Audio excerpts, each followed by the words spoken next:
우리가 어제 하나님 말씀을 같이 보면서 참 제자가 누군가에 대한 이야기를 함께 나눴습니다. 그러면서 하나님 나라가 어떤 곳인지 우리가 주님의 말씀을 통해서 한번 묵상해 봤습니다. 어제 읽었던 마지막 본문의 말씀이 있습니다. 하나님 나라를 설명하면서 너희들도 죽기 전에 하나님 나라를 볼 것이다 라고 말씀하시는 본문이 있어요. 27절인데 누가복음 9장 27절 말씀 같이 한번 읽어볼까요? 시작.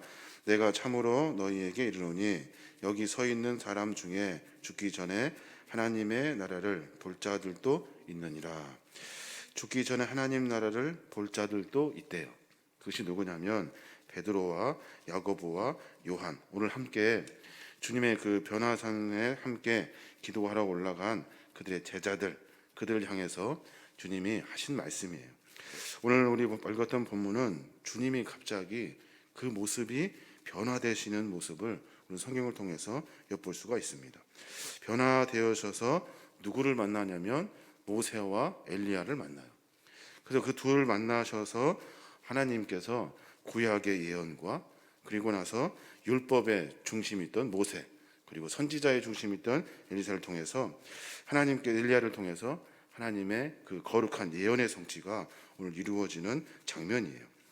여기서 우리가 봐야 될 중심의 본문은 뭐냐면 예수는 과연 어떤 분이신가에 대한 분명한 질문에 답을 찾을 수 있어야 하는 겁니다.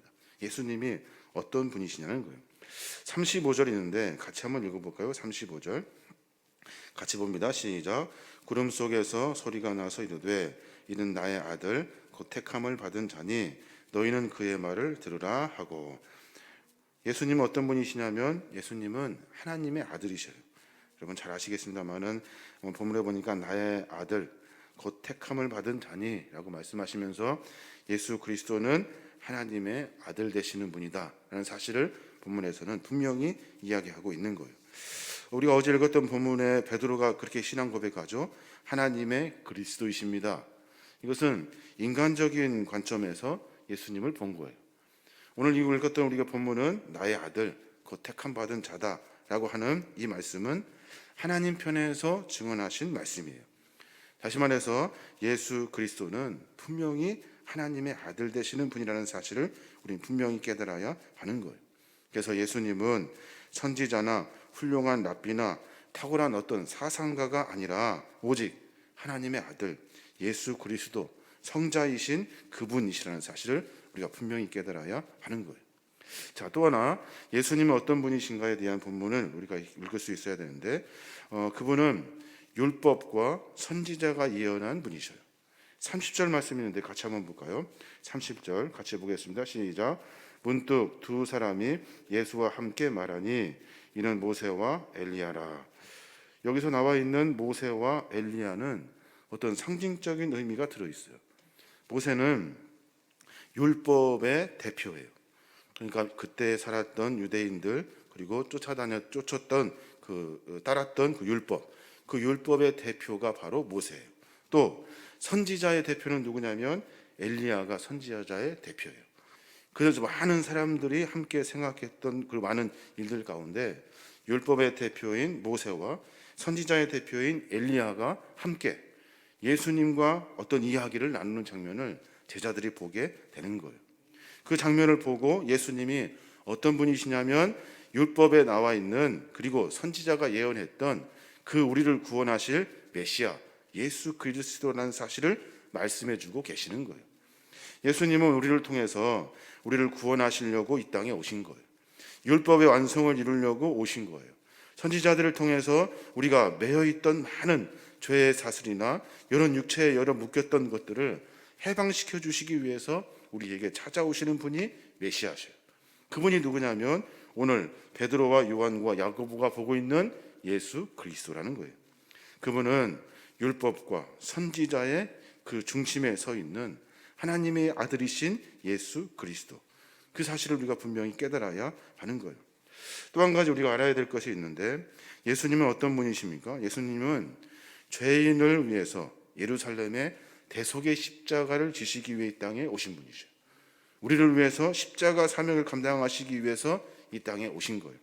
31절 말씀인데 같이 볼까요? 31절 시작. 영광 중에 나타나서 장차 예수께서 예루살렘에서 별세하실 것을 말할세.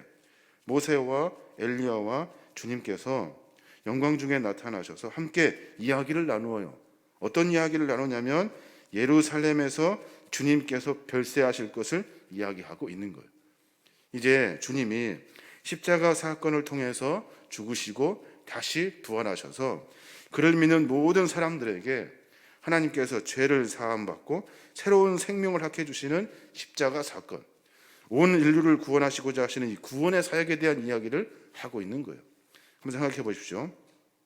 율법이 가장 중요한데 그들이 따랐던 최고라고 율법의 최고 대표가 모세인데 모세와 함께 또 선지자의 대표인 엘리야와 함께 예수님과 함께 무슨 이야기를 나누냐면 온 인류를 구원하시고자 하시는 하나님의 그 생명의 십자가의 이야기를 하고 있는 거예요. 주님이 이제 장차 죽게 되고 다시 부활하셔서 그를 믿는 모든 자들에게 구원을 허락해 주신다는 말씀이에요. 그러니까 예수님은 어떤 분이십니까? 우리를 위해서 십자가를 지시는 분이셔요. 우리를 위해 희생하시는 분이셔요. 그 일을 위해 이 땅에 오신 성부 하나님, 그 하나님의 아들 예수 그리스도라는 거예요. 이 사실 여러분 분명히 알아야 하는 거예요.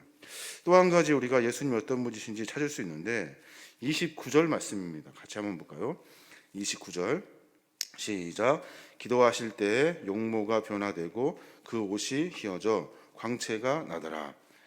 기도하실 때 용모가 변화되고 그 옷이 휘어져서 광채가 되셨대요.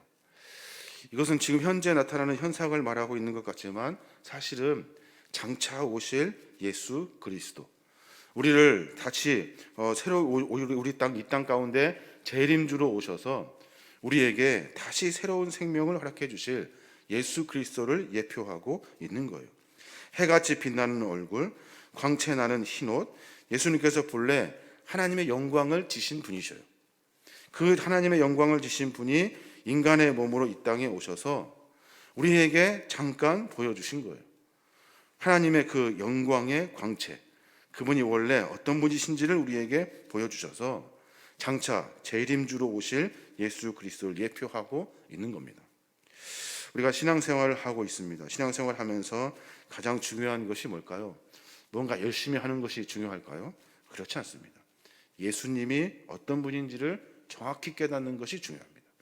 예수님이 어떤 분인지를 깨달아야 우리의 신앙의 삶의 여정 가운데 주님이 나를 부르신 소명의 이유도 깨달을 수 있고 나를 통해서 무엇을 하시려고 하시는지 알 수 있고 그분이 나 때문에 어떤 일을 하셨는지에 대한 깊은 사랑을 깨달을 수가 있는 거예요.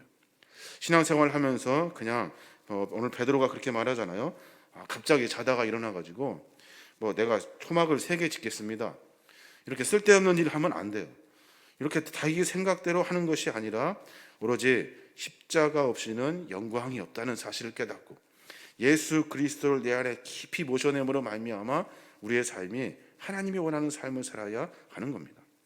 그래서 우리는 매번 주님을 고민하고 주님을 사모하고 주님을 따르려고 하고 또다시 주님을 알려고 하고 계속 이 일을 반복해내므로 예수의 사람이 되는 겁니다. 저 여러분이 오늘 하루 가운데 이런 고민을 좀 했으면 좋겠습니다. 오늘 본문은 분명히 예수님에 대해서 이야기하고 있습니다.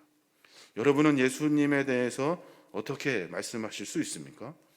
내가 만난 예수, 나에게 사명을 맡겨주신 예수님, 그리고 나에게 사랑을 베풀어 주신 예수님, 그 예수님을 여러분이 한번 고백해 봤으면 좋겠어요.